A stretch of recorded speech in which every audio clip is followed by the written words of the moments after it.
साथियों, आज हमारे देश की राजनीति कहां से कहां जा रही है। इस राजनीति को देखकर मुझे एक कहानी याद आती है।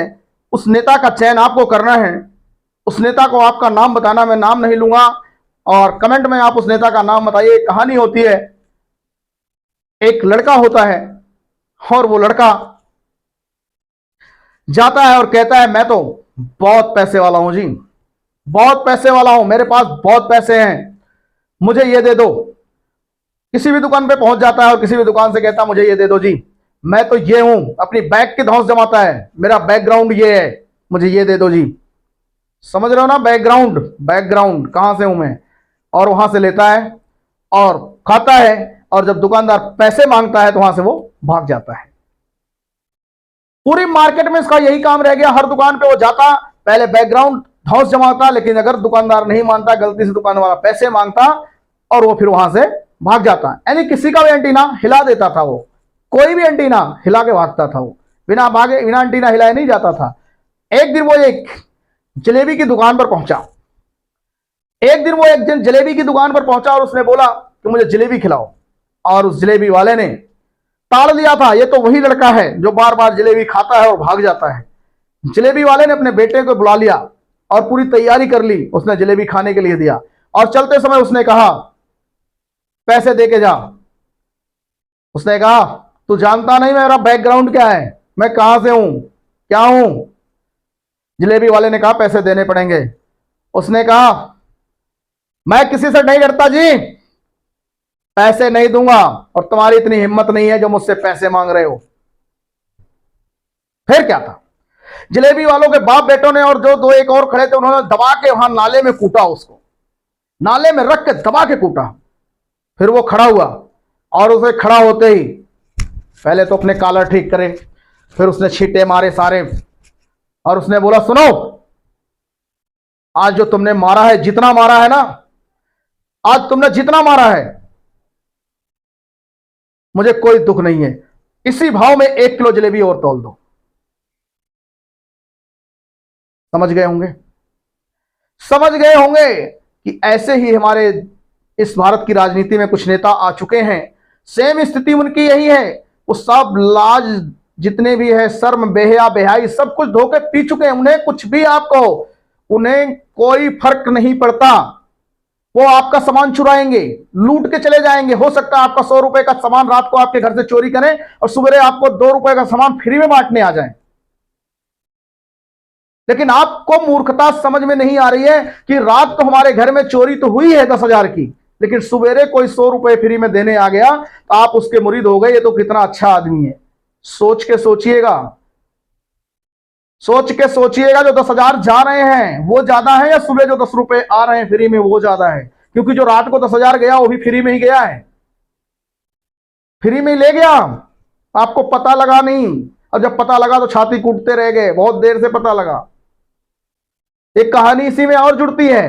तो आपको पता है, एक बार नेताजी भेड़ों के झुंड में गए और वहां पर कह के आए कि भी कल सुबह हम सबको कंबल बांटेंगे। वहां की जनता ठंड में सुकड़ रही थी, बड़ी खुश हुई, भेड़ भी सारे खुश हो गए, भी कंबल मिलेगा। बहुत सब लोग खुश थे वहां पे। एक छोटा सा भेड़ का बच्चा मेमना अपनी मां से कहने लगा, मां, नेताजी कितने अच्छे हैं, कितने सीधे साधे हैं, कितने शरीफ हैं और कितने कट्टर ईमानदार हैं। कि नेताजी को देखो, हम लोगों से इतना प्रेम, यहाँ के लोगों से प्रेम। नेताजी बोले हैं ठंड में सुकड़ने की जरूरत नहीं, कल सुबह चद्दर सबको कंबल बांटेंगे। लेकिन मां, नेताजी इतने पैसे लाएंगे कहां से, कंबल बनेगा कैसे इतना सारा। भेड़ की मां ने कहा, बेटा, ये कंबल हमारे ही बाल कटेंगे और हमारे ही बालों से कंबल बनेंगे और फिर ये कंबल बांटे जाएंगे। मैं यही कहना चाहता हूं कि देश में जो ये फ्री का रोग है, ये आपके देश को तो दीमक की तरह खा ही रहा है, आपके बच्चों के भविष्य को भी खा जाएगा। अभी भी वक्त है, संभल जाइए, सुधर जाइए, इनसे सावधान हो जाइए, वरना आपकी जिंदगी तो लालच में उसी 100 रुपए में जो दिया है फ्री का, उसी 100 रुपए में ही बीतने वाली है। लेकिन यहां तो आप देख रहे हैं करोड़ों करोड़ों करोड़ों में पहुंच गए। जो लोग कुलचे छोले खाते थे वो 18,000 की प्लेट खाने लगे हैं। मात्र 8-10 सालों में। ये किसकी बेवकूफी से, हमारी और आपकी, समझने में भूल कर दिया। आप अभी भी जमीन पर बैठ के खाना खा रहे हैं, चटाई में बैठ के खाना खा रहे हैं, और वो करोड़ों रुपए के डाइनिंग टेबल लगा हुआ है, करोड़ों रुपए का, और बाहर फिर निकल के आएंगे, झुग्गी के सामने खड़े हो जाएंगे, नेताजी हम तो गरीब आदमी हैं जी, नेताजी हैं हम, कभी मत सोचना, आपका बेटा हूं जी, झुग्गी में बिठा लो, नाले में बिठा लो, कहीं भी बिठा लो जी, देखो मेरे पास तो कपड़े भी 100-150 की शर्ट है, 200-250 की पैंट है, मैं वो वाला नेता नहीं हूं जी। ना ना, बिल्कुल मत समझना, मैं तो आपका भाई हूं, आपका बेटा हूं, बहुत छोटा सा नेता हूं। नेता कहो भी मत मुझे, तो अपना बेटा कहो, अपना भाई कहो। आखिरी दम तक मैं कभी झूठ नहीं बोलूंगा, मर जाऊंगा, मिट जाऊंगा, बेईमानी कभी करूंगा ही नहीं मैं।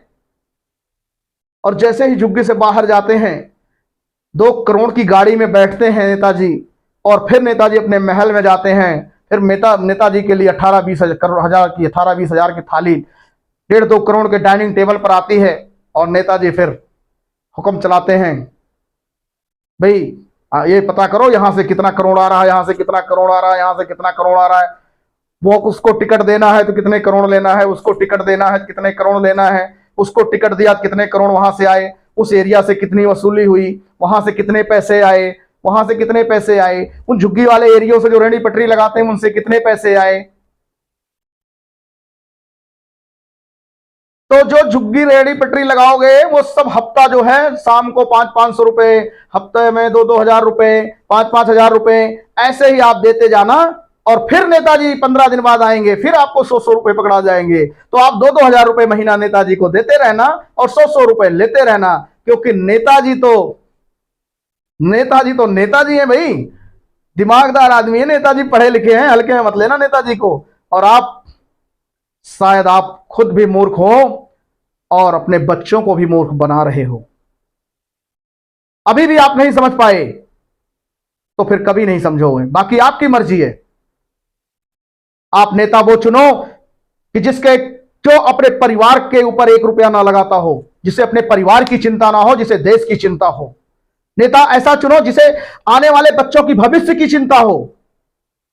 नेता ऐसा चुनो जो आपके देश गौरव, अपने देश का गौरव का मान बढ़ाए। ऐसा नेता मत चुनो कि अपने डाइनिंग टेबल का मान बढ़ाए, अपने घर का मान बढ़ाए, अपने पार्टी का मान बढ़ाए। ऐसा नेता चुनोगे तो कल भी वहीं थे और आज भी वहीं हो और कल भी वहीं रहोगे। बाकी आपकी मर्जी। जय हिंद, जय भारत, भारत माता की जय।